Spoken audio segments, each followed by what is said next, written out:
Oh, guys. This isn't just a story about survival against the cold. It is a journey into the heart of a frozen world to question the very meaning of humanity's existence when nature itself decides to press reset. The sky broke first. Dr. Aris Thorne watched it happen from the observation dome of Arctic Station Epsilon, a fracture of impossible violet light tearing through the perpetual twilight. It was not a storm, it was a severance. The air itself seemed to thin, to become brittle, and a sound followed that was not a sound at all, but a pressure in the bones. A deep, resonant hum that vibrated up from the ice sheet below. Outside, the wind died. An absolute, deafening stillness fell over the world. Elias Vance, his mentor, a man whose face was a roadmap of polar expeditions, stumbled back from the console, his eyes wide with a terror that transcended science. He grabbed Aris's arm, his grip like iron. "It's not a cycle, Aris," he whispered, his voice a dry rasp. "It's a response." Before Aris could ask what he meant, the temperature alarm screamed in unison, a chorus of digital panic. The exterior reading plummeted. Not by degrees, but by dozens of degrees in seconds. A frost unlike any Aris had ever seen bloomed across the dome's reinforced plexiglass, not delicate but thick, crystalline, like quartz growing at impossible speed. It sealed them in. The last thing Aris saw of the outside world was the violet light collapsing inward, bathing the encroaching ice in a ghostly final glow. The world did not end in fire. It ended in a flash of cold and a terrible ringing silence.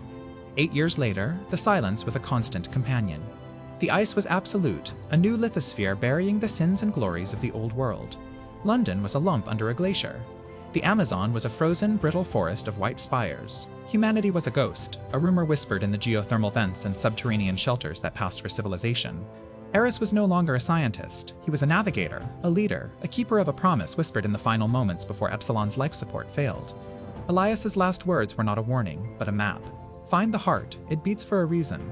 His party was small, a fragile spark of life in the unending white. There was Lena, an engineer whose hands thought in machinery and whose heart was shielded by pragmatism. She kept their geothermal crawler, the Mole, running on prayer and scavenged parts. Then there was Kale, the historian, born in the frost years. He knew the old world only through salvaged books and Aris's stories, his eyes holding a tragic, unfulfilled longing for a son he had never felt. And finally, there was Anya, a hunter who moved through the frozen landscape with a grace that bordered on supernatural. She spoke little, but her instincts were the only reason they had survived the territorial wars with the cannibal clans of the Rhine Trench. Their destination was a myth, a last hope passed down through the static of dying radios. A geothermal anomaly in the Siberian deeps, a place the old geological surveys called the Tartarus anomaly, a place Elias had called the Heart. The journey was a descent into a new kind of hell. They drove to the skeletal remains of cities, steel bones reaching from their icy graves. They navigated ice canyons so deep the sky was just a sliver of bruised purple above. One day, while scouting, Kale found something. A perfectly preserved library, its entrance blown open, but its contents frozen mid-moment. He ran his gloved fingers over the spines of books, his breath misting. "We built all this, Aris," he said, his voice thick with emotion. "We wrote symphonies, we debated philosophy. We loved under a warm sky. How could it all just be erased?" Lena, ever practical, shook her head from the doorway. "We got arrogant, Kale. We thought we owned the planet. We were a fever, and this is the chill that broke it." The exchange hung in the frigid air, a perfect summary of their internal conflict. Kyle's desperate belief in humanity's worth versus Lena's cold acceptance of its failure. Aris felt trapped between the two poles. The betrayal came a week later. It was not violent, but silent and devastating. Anya was gone. With her, she had taken half their nutrient paste and, most critically, the primary regulator for the Mole's geothermal converter. A note, etched into a piece of scrap metal, was left on Aris's cot. "The heart is not a savior. It is a tomb. The world needs to heal without us. Do not wake the old sickness." Her desertion was a physical blow. Lena worked frantically, trying to bypass the regulator, but the machine's efficiency dropped by half. They were now in a race against the slow death of their engine. "We can still make it," Lena insisted, her face smeared with grease, but her eyes lacked their usual fire. "But why would she do it?" Kale asked, his faith in their small family shattered. "She was one of us." Aris looked out at the endless expanse of ice, Anya's words echoing in his mind. He was beginning to fear she was right. The twist of the knife came from the past. Kyle, trying to distract himself, had been working on Elias's encrypted data drive from Station Epsilon. He finally broke through the last firewall. There were no climate models, there was no research data, there was only one file, a video log from Elias, recorded hours before the sky broke. His face was grim. "I was wrong," the recording of Elias said, his voice heavy with regret. We thought Project Hecate was a failsafe, a last resort climate shield, but its core programming is far older, far more alien. It's not a shield, it's a filter. It detects planetary disharmony, a biosphere out of balance, and it activates a hard reset, a cleansing winter. The Tartarus anomaly isn't an anomaly, Aris, it's the engine, and I have just received confirmation from the consortium. Someone activated it. This wasn't nature, it was a choice.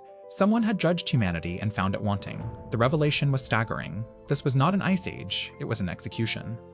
Anya's betrayal suddenly made a terrifying kind of sense. She wasn't a traitor, she was a believer in their sentence. They pushed on, fueled now by a desperate need for answers. They found the entrance to the anomaly in a deep circular valley where the ice itself seemed to warp and thin, glowing with a faint internal heat. The air was warmer here, the silence less profound.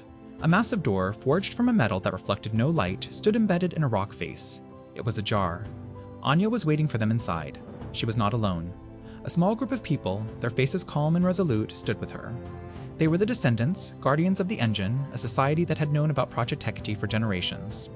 "We did not activate it," Anya said calmly, meeting Aris's gaze. "We are merely its stewards. It activated itself. The planet made a choice." Aris looked past her, into the cavern. In the center, suspended in a web of silent energy, was a colossal, crystalline sphere, the heart. It pulsed with a soft violet light, the same light he had seen in the sky 8 years ago. It was alive. "This is not an engine," Lena whispered, her engineer's mind reeling. "This is biology on a scale we can't comprehend."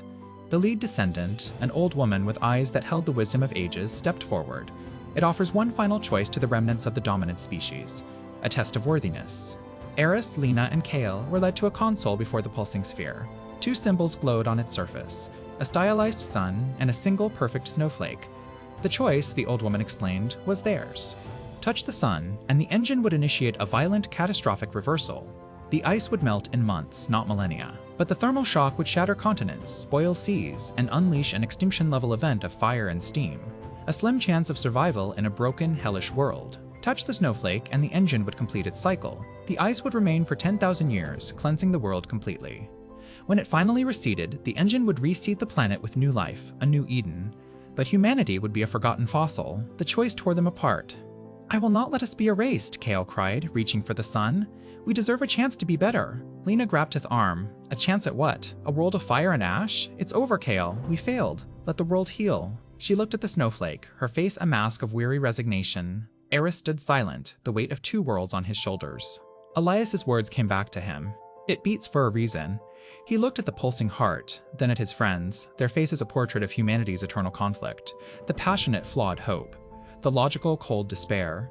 He realized then what the test was. It wasn't about picking the right outcome, it was about defining their own nature.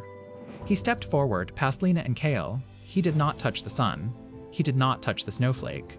He placed his hand on the console between them, where the energy field was raw and unfocused. He closed his eyes, not with a plan, but with a final, desperate plea. "We are not gods." He sent the thought towards the sphere, a silent prayer into the heart of the machine. "We are not worthy of making this choice, but we are worthy of choosing for ourselves, to live with our flaws, to fight for our own imperfect tomorrows, not as masters of this world, but as a part of it." He did not ask for salvation. He asked for a reprieve, a chance, not to rule, but to coexist. The violet light in the sphere flared, blinding them. The hum rose to a deafening shriek. Then, silence. When they could see again, the sphere was dark. The console was dead. The engine was silent. "What did you do?" Lena whispered. "I don't know," Aris said, his voice trembling.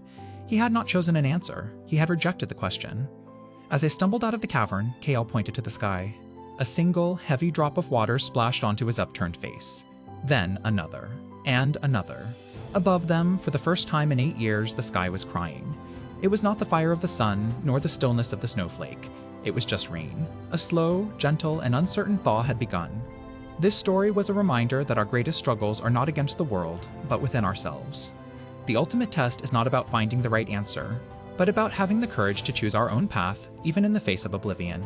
If this journey through the ice moved you, please like, share, and subscribe for more stories that explore the depths of the human heart.